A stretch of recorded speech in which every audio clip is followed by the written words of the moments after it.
Now, ladies and gentlemen, it's a great pleasure for me to introduce on the screen Andriy Yermak, head of the office of the Ukrainian President Zelensky, as our first keynote speaker of the Copenhagen Democracy Summit 2025. Andriy, last year we were on stage together. I understand very well that you're very busy right now, and I'm delighted to be together again this year, now in a virtual setting. Andriy, first of all, we would like to know, will you and President Zelensky go to Istanbul on Thursday? And as you are directly involved in the talks around a possible ceasefire, what key message from Ukraine do you want our audience to take away on the ceasefire negotiations? Dear Anders, dear my friends, dear everybody, good morning, first of all. And for me, it's a big honor to be with you this morning and to have this opportunity to speak. Yes, the President Zelensky, as a strong leader of the strong nations, he takes these proposals, and he's planning to go to Turkey, and he's ready, as he a lot of times said, he is ready for any format of negotiations as a way to achieve just and lasting peace. But I'd like to emphasize two things. First of all, we are truly want to achieve a peace, an end of this war. Ukraine didn't start this war. Ukraine a victim of aggression. The aggressor, it's Russia. And the second, we don't ready to surrender for it. We are open for negotiations, but our position is very principled and very strong. First, it's ceasefire. And this was the proposals of the President Trump during our meeting with Americans in Jeddah, Saudi Arabia, approximately more than 2 months. And President Zelensky, Ukrainian delegations immediately accepted these proposals. But we saw that 2 months, Russia continued the playing games and refused for this ceasefire. And you understand, it's impossible to talk with your people 24 hours, 7 days under attack of rockets and drones. It means that President Zelensky going to Turkey, President Zelensky, Ukraine, ready for negotiations. But first ceasefire, then we will be ready to negotiate all another things. We are fighting for our freedom, we are fighting for our independence, but we are fighting also for the security of the whole Europe. Thank you very much. The question is, if Putin doesn't go to Istanbul, will Zelensky go anyway? Look, still up to this moment when we are talking, we didn't receive any answer and any confirmation from Russians, from Putin, that he will be in Turkey. But, you know, it's important that we confirmed that President Zelensky ready and will be in Turkey.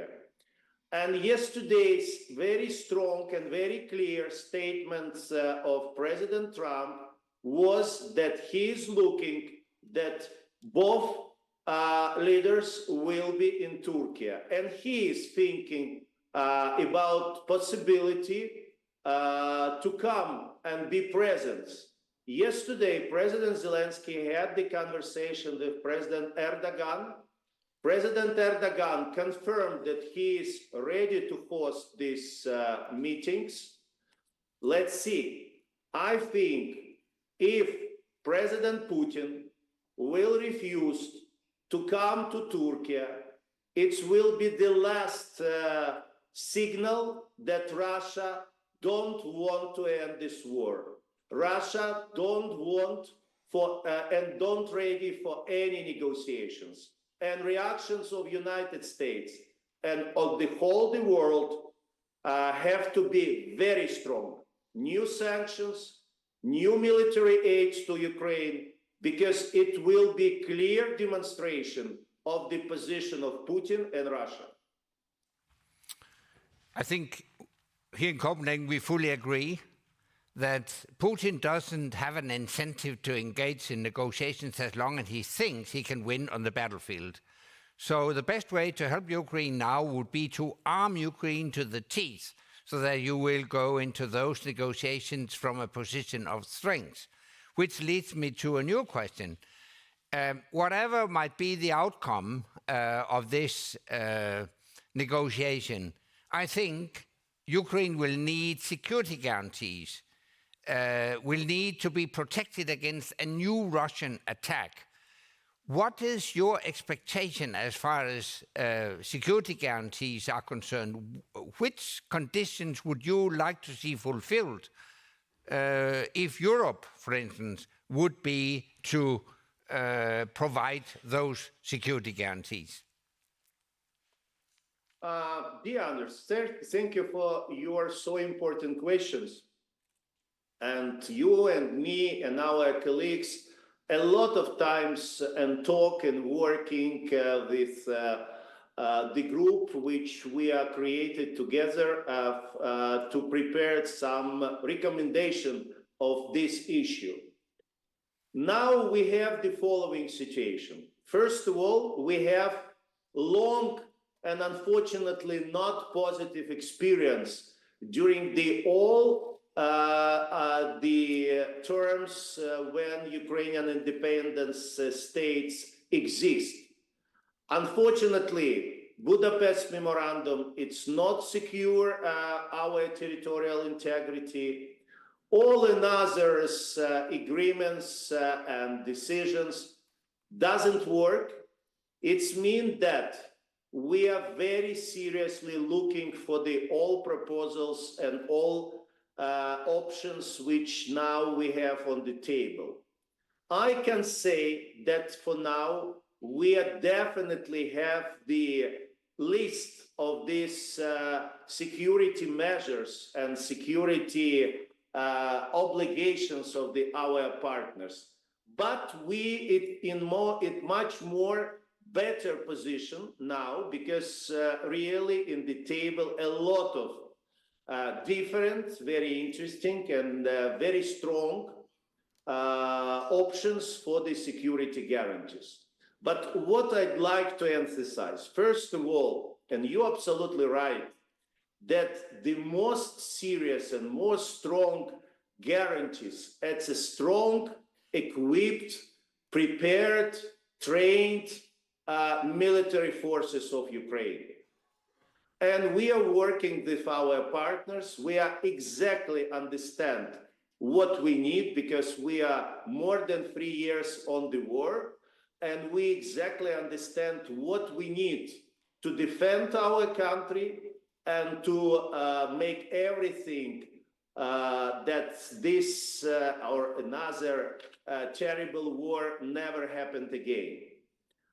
Of course, we still think and sure that the most serious security guarantees as a membership in some alliance, it's membership in NATO. And it's still on the table. We think that it's the questions just between NATO countries and Ukraine. Russia can't have any veto power. And this will be a mistake just to give some feelings of Russia that they can manage these questions.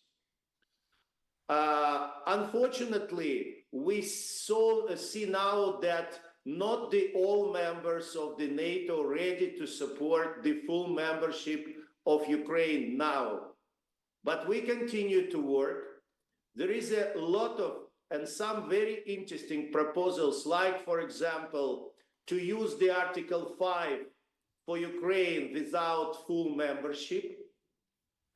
Also, we are looking that the mineral deal, which already signed between Ukraine and United States and ratified last week with the incredible results by the constitutional majority of the voices in our parliament, it's one of the very strong elements of the future system of the security guarantee of Ukraine. Of course, and now it's a very good that all the European countries recognize that security of Ukraine, it's security of the all Europe. Now we are working with the partners. We had great historical visit of the four leaders, Great Britain, France, Germany, and Poland on Saturday in Kiev. And all of this, it's demonstrated that we created coalition of willings, which work, which developed, and this is all demonstrated that we now in the very constructive, very concrete discussions about the future security guarantees for Ukraine. Thank you very much, Andriy. I fully agree with you that the most effective and least expensive way to secure or to guarantee security of Ukraine in the future would be NATO membership. I also agree with you, this should not be discussed with Putin. This is an issue between Ukraine and NATO. So you touched upon your new mineral deal. Do you think that mineral deal could be a stepping stone for stronger security guarantees for Ukraine?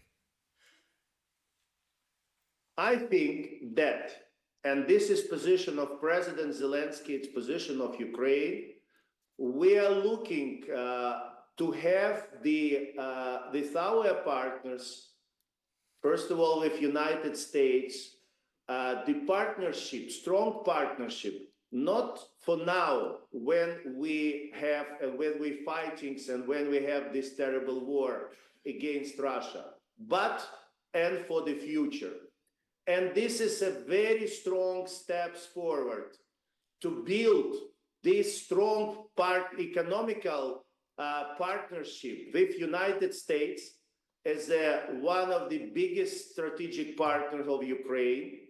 And this is, again, it's the good steps forward to look to the future, to look to the reconstructions of Ukraine. And of course, as I said, we are sure that this is one of the strong elements of the future system of the security guarantees. But emphasize one of the elements of the system. Thank you very much, Andriy, and thank you for taking time to address the Copenhagen Democracy Summit 2025. We are gathered in Copenhagen to strengthen the fight for freedom and for democracy. And you can be assured your fight is our fight for freedom, democracy, and peace. And please convey our best regards to your President, Zelensky. I mentioned Churchill this morning.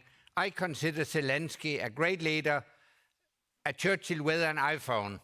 So thank you very much. Slava Ukraini. Героям слава. Thank you very much, dear Anders. And use this opportunity, I'd like to say thank you, great people of Denmark. Thank you. You are our real friends. You are our partners. We are very much evaluated and appreciate what you are doing to support Ukraine. Thank you, your great leadership of your great country. And thank you that have me today, this morning, in this so important summit. And I wish you all the best and have the success discussion today. Thank you very much. Thank you.